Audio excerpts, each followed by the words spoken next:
अस्सलाम वालेकुम। आज का हमारा जो टॉपिक है that is Newton second law of motion. We have just read about the Newton's first law and inertia. To understand Newton's second law of motion, we have to first go to the momentum. पहले हमें momentum को समझना पड़ेगा। Okay, जब हम momentum को समझेंगे उसके बाद हमें सेकंड लॉ ऑफ मोशन आसानी से समझ आ जाएगा। मोमेंटम को समझते हैं। To understand momentum in a better way, we just take a few examples. कुछ एग्जाम्पल से हम काम करेंगे, उन एग्जाम्पल से फिर हमें समझ आ जाएगा मोमेंटम क्या है। इसी मोमेंटम से फिर हम Newton second law of motion को समझ पाएंगे। फाइन, तो लेट्स कंसीडर मेरे पास दो बॉल्स हैं और जो बॉल्स है वो सेम क्वालिटी की है। जो बॉल्स है मेरे पास वो सेम क्वालिटी की बॉल्स है। मेरे पास जो बॉल्स है वो सेम क्वालिटी की बॉल्स है। फाइन, टेक एग्जांपल, या तो टेनिस बॉल है, या तो लेदर बॉल है, या कुछ प्लास्टिक बॉल है। फाइन, ये मेरे पास एक बॉल है, बॉल ए, मेरे पास बॉल बी है। फाइन, तो ये सेम क्वालिटी की है, मतलब इनका जो मास होगा वो सेम होगा। फाइन, इसका मास और इसका मास सेम होगा। मैं भी टेक एन एग्जांपल, इसका हम मास 50 ग्राम लेते हैं और इसका भी मास हम 50 ग्राम ही लेते हैं। ओके, तो हम अब ये जो बॉल है मेरे पास, दोनों बॉल्स हैं मेरे पास, एक बॉल को मैं फेंक रहा हूं किसी के ऊपर। टेक एग्जांपल ऑफ 10 मीटर पर सेकंड की रफ्तार से मैं इसको फेंक रहा हूं। एक और बॉल जो मेरे पास है इसको मैं फेंक रहा हूं 20 मीटर पर सेकंड की रफ्तार से। ओके, तो जिसके ऊपर मैं फेंक रहा हूं, जिसके ऊपर मैं इस बॉल को फेंकूंगा, आप बताइए मुझे किस बॉल से ज्यादा चोट आ जाएगी? बॉल बी से ज्यादा चोट आ जाएगी, क्योंकि इसकी जो वेलोसिटी है, इसकी जो स्पीड है, वेलोसिटी है वो ज्यादा है। मास मैंने सेम रखा यहां पर, लेकिन जो वेलोसिटी है इसकी मैंने बढ़ा दी, तो इससे ज्यादा यहां पर इफेक्ट आ जाएगा, इससे ज्यादा यहां पर इफेक्ट आ जाएगा। एक और एग्जांपल लेते हैं, पहले हम एग्जांपल्स को जमा करेंगे, उसके बाद मैं यहां पर स्टेटमेंट पे आ जाऊंगा। टेक एन एग्जांपल, अभी मेरे पास एक पहाड़ से एक बहुत ही बड़ा पत्थर आ रहा है मेरी ओर, बहुत ही बड़ा पत्थर, उसका मास ज्यादा है और बहुत ही स्पीड से आ रहा है मेरे पास। जब जिससे वो पत्थर टकराएगा, चलो मुझे ही टकरा, मेरे साथ वो टकराता है, तो जब वो टकराएगा तो जिसके साथ वो टकराएगा वो बहुत कम चांसेस है वो वहां से बच पाएगा। लेकिन अब अगर मैं किसी छोटे से मक्खी को ले आऊंगा, वो भी किसी स्पीड से आ रहा है, ठीक है ना, अगर वो हमसे टकराएगा तो कितना इफेक्ट हो जाएगा? एक पत्थर से कितना इफेक्ट हो गया, एक मक्खी से कितना इफेक्ट हो गया। दो एग्जांपल्स मैंने बताई आपको। एक और एग्जांपल लेते हैं। फॉर एग्जांपल, ये मेरे पास एक कार है,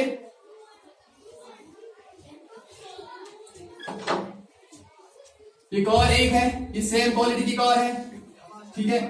अभी ये एक और है और ये मैं एक ट्रक ले रहा हूं, समझ आ रहा है? ओके, तो ये कार अभी यहां से जा रही है किसी, अभी कार सेम क्वालिटी की है तो हम समझते हैं इनका मास सेम होगा। फाइन, तो इनका मास है वेट।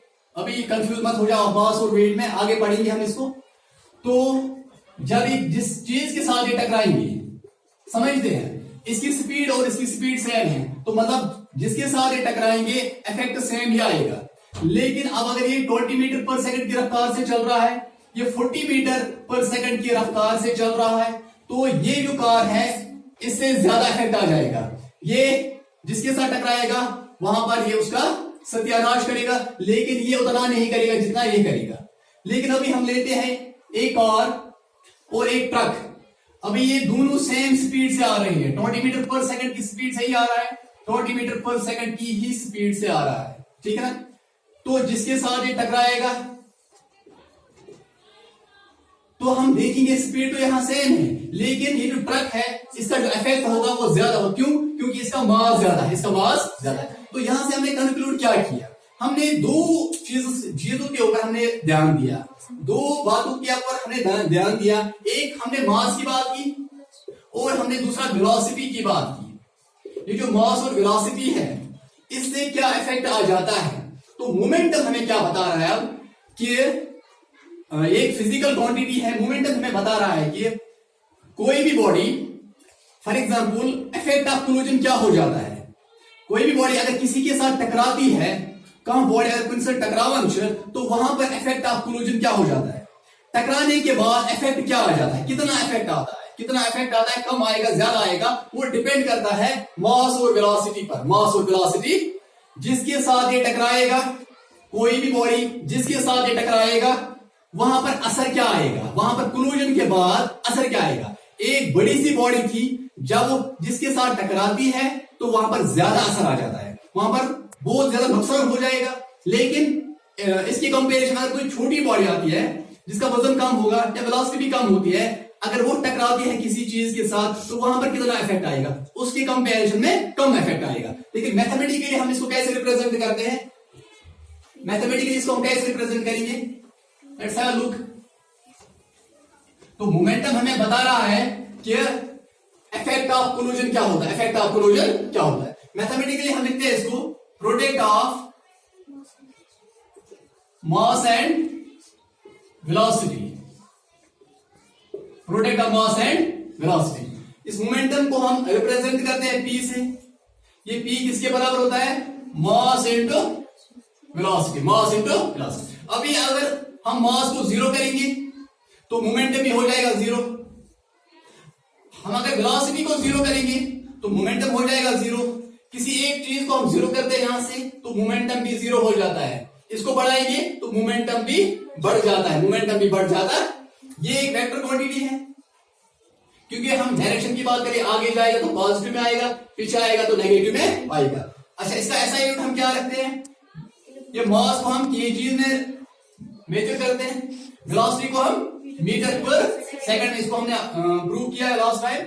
तो इसका जो यूनिट है वो है केजी मीटर पर सेकंड, इसका यूनिट है केजी मीटर पर सेकंड, इसका यूनिट है। तो मोमेंटम से हमने ये बात समझ ली है कि product of mass into velocity, mass into velocity, मतलब कि इफेक्ट ऑफ कोलिजन क्या होता है, इफेक्ट ऑफ कोलिजन क्या होता है। अब इसी मोमेंटम से हम सेकंड लॉ ऑफ मोशन को यहां से समझेंगे, और सेकंड लॉ ऑफ मोशन में क्या बता रहा है, हैव अ लुक।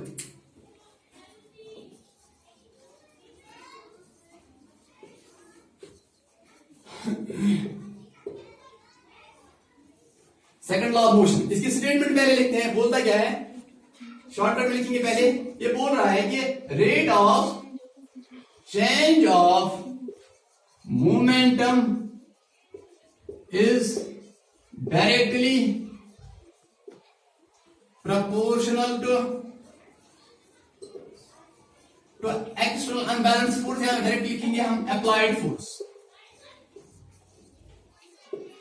यहां पर रेट है, चेंज ऑफ मोमेंटम है और अप्लाइड फोर्स है, ये तीन टर्म्स यहां पर है।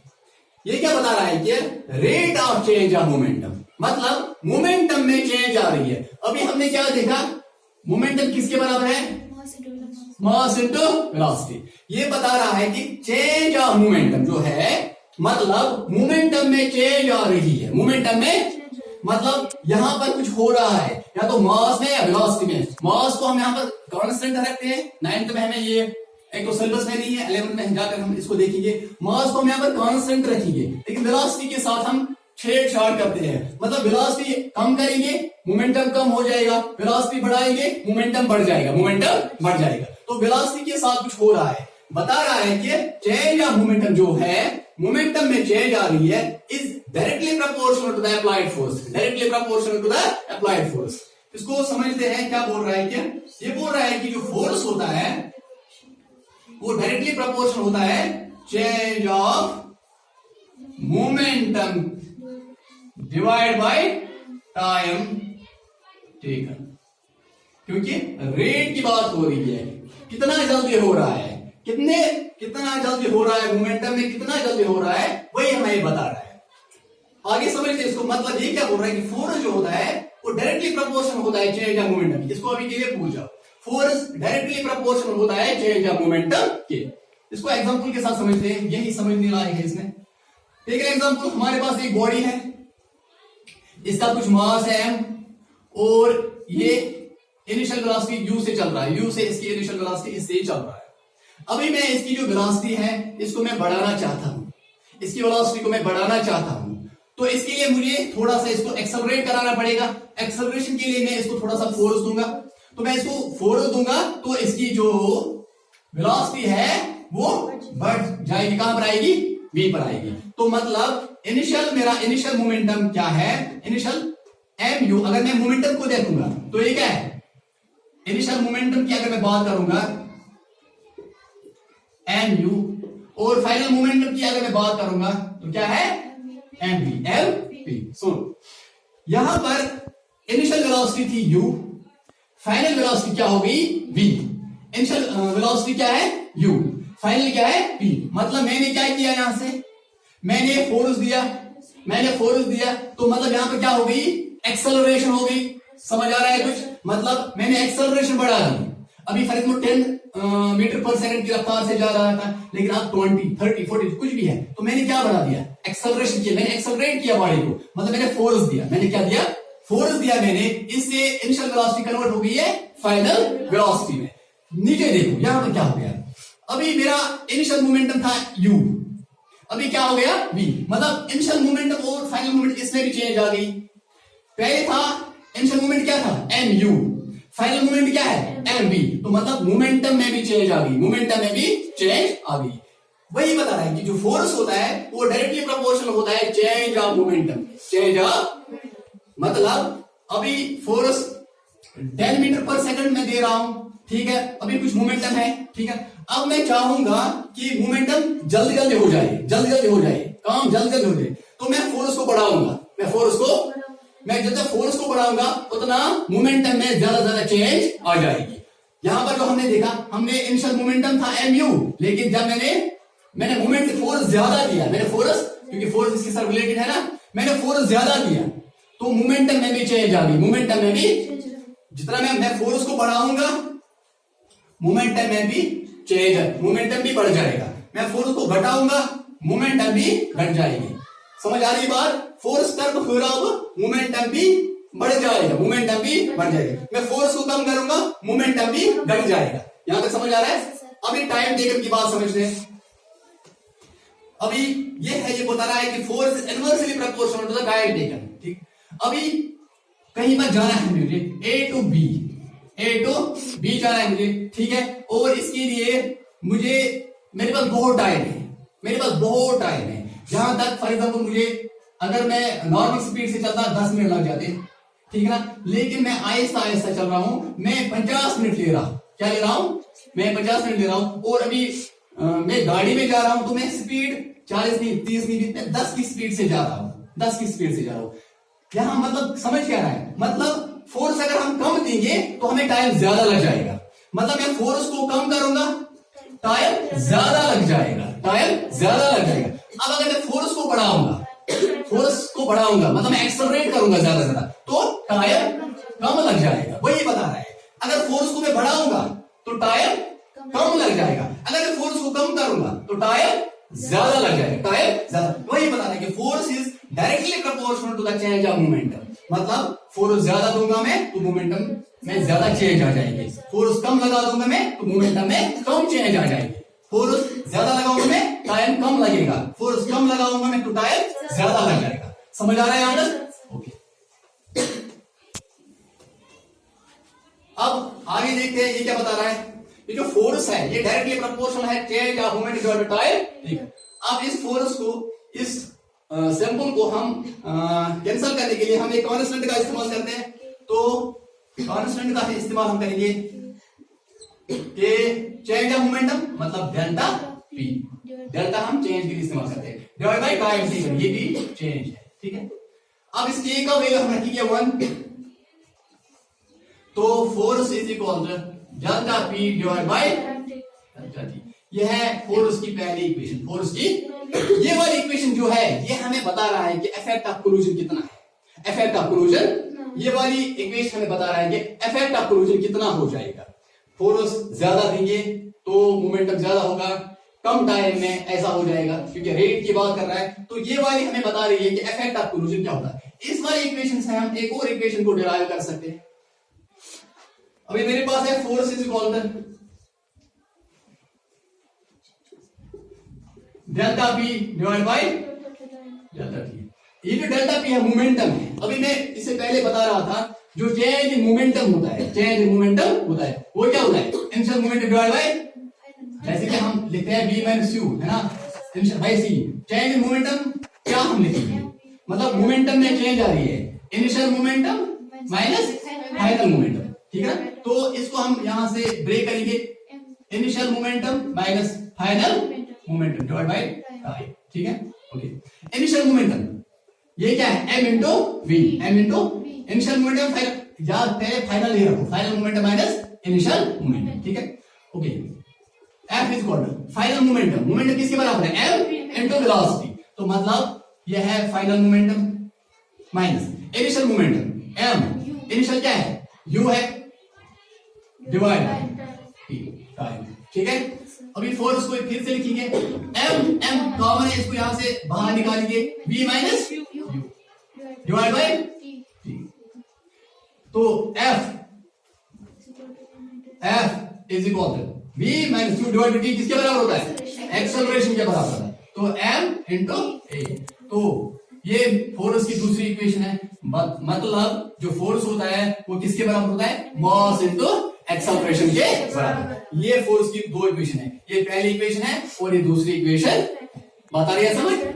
तो यहां से इसके एप्लीकेशंस क्या क्या है, फॉर एग्जांपल हमें क्या बता रहा है, ये हमें बता रहा है कि हम टाइम को, अगर हम टाइम को बढ़ा देंगे उससे मोमेंटम में क्या फर्क आएगा। आपने देखा होगा जब एक जो क्रिकेटर होता है, ठीक है ना, जब वो बॉल पकड़ लेता है, एक क्रिकेटर जब वो खेलते हैं वो क्या करते हैं, बॉल आ रही है वो कैच पकड़ रहा है, ठीक है, ऐसे कर रहा है, फिर ऐसे वो कर रहा है, ऐसा क्यों वो कर रहा है, ऐसे भी पकड़ सकता है, तो वो पीछे क्यों ले रहा है, क्योंकि वो मोमेंटम में चेंज ला रहा है, वो इस मोमेंटम में चेंज ला रहा है। कैसे, देखो अभी बॉल आ रही है, ठीक है ना, वो किसी मास तो है बॉडी का और वो किसी वेलोसिटी से आ रहा है, तो मतलब बॉल आई तो मैंने इसको वहीं पे पकड़ा, तो मैंने इसको जब वहीं पे पकड़ा तो उसकी वेलोसिटी एकदम से जीरो हो गई, एकदम से जीरो हो गई, वेलोसिटी एकदम से जीरो हो गई, मतलब जहां पर वो, जब हमारे हाथ उसको पकड़ेंगे तो हमें थोड़ा सा दर्द हो जाएगा, थोड़ा लग जाएगा, क्योंकि इफेक्ट ऑफ कोलिजन एकदम से जीरो हो गया, जो मोमेंटम है वो एकदम से जीरो हो गया, जो मोमेंटम उस बॉल की थी, जब मैंने उसको ऊपर ही पकड़ा तो उसका जो कोलिजन के टाइम, उसकी जो वेलोसिटी है, जो मोमेंटम है, वो एकदम से क्या हो गया, जीरो हो गया। लेकिन जब मैं इसको नीचे ला रहा, वेलोसिटी तो जीरो हो जाएगी लेकिन टाइम बढ़ जाएगा, टाइम, ये जो टाइम है ये टाइम बढ़ जाएगा, थोड़ा थोड़ा ऐसे ऐसे करके नीचे आएगी, इससे वेलोसिटी तो जीरो हो जाएगा ऐसा ऐसा, लेकिन टाइम बढ़ेगा, इससे जो इफेक्ट ऑफ कोलिजन होगा वो थोड़ा सा कम हो जाएगा, वो थोड़ा सा कम हो जाएगा। समझ आ रहा है, ये था न्यूटन सेकंड लॉ, समझ आया अच्छे से, इसको